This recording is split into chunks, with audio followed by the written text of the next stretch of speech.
واہ واہ، مجھے اور کیا چاہیے؟ اور کیا؟ تو یہ ایک ایسا نقطہ ہے جس کو سمجھنے کی ضرورت ہے کہ دعا جب مانگے تو بندہ یہ سوچے کہ خشوع و خضوع کیسے آئے، دعا کو سمجھے دعا ہے کیا۔ واہ واہ، انشاءاللہ جب اس کیفیت کو ہم سمجھ پائیں گے تو انشاءاللہ دعا ضرور کریں گے۔ کیا کہیں گے؟ دعا کو باب اثر سے گزار کر دیکھو، دعا کو باب اثر سے گزار کر دیکھو، در نبی پہ خدا کو پکار کر دیکھو، تم ان سے دور ہو لیکن وہ تم سے دور نہیں، یقین آئے تو ان کو پکار کر دیکھو، یقین آئے تو ان کو پکار کر دیکھو۔ ناظرین گرامی، اس کے ساتھ ہی پروگرام میں شامل کر رہے ہیں نعت رسول مقبول صلی اللہ علیہ وآلہ وسلم۔ یہ کیسے ممکن ہے کہ الحاج اویس رضا قادری صاحب جو کہ عالم اسلام کے ممتاز و محترم معروف و مقبول ثناءخواں ہیں، وہ ہمارے ساتھ موجود ہوں اور ہم ان سے ذکر رسول و انداز نعت نہ سنیں، یہ ممکن نہیں ہے۔ ملتمس ہوں عالم اسلام کے ممتاز و محترم ثناءخواں جناب الحاج محمد اویس رضا قادری صاحب سے کہ بارگاہ رسالت مآب صلی اللہ علیہ وآلہ وسلم میں ہدیہ عقیدت پیش کریں۔ میٹرو ون کے تمام ناظرین اس وقت جو موجود ہیں، دیکھ رہے ہیں، ان سے میں بادب ملتمس ہوں کہ بارگاہ رسالت میں ہدیہ درود پیش کریں۔ اللہم صلی علی سیدنا و مولانا محمد وعلی آل سیدنا و مولانا محمد وبارک وسلم۔ اس موقع پر میں امام اہل سنت اعلیٰ حضرت عظیم المرتبت کا ایک کلام پیش کروں گا۔ غم ہو گئے بے شمار آقا، غم ہو گئے بے شمار آقا، بندہ تیرے نثار آقا، بندہ تیرے نثار آقا، ٹوٹی جاتی ہے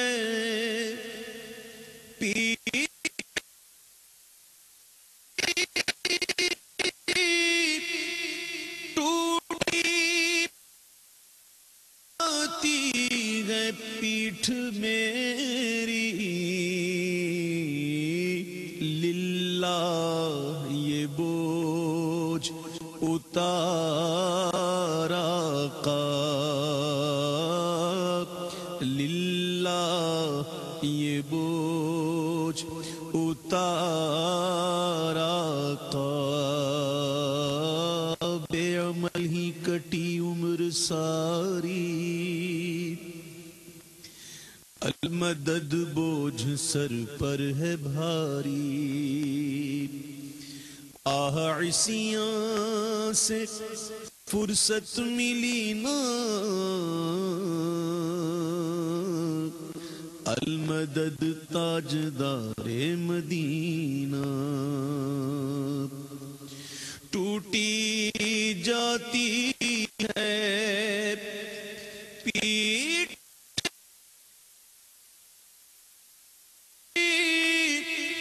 ٹوٹی جاتی ہے پیٹھ میری، للہ یہ بو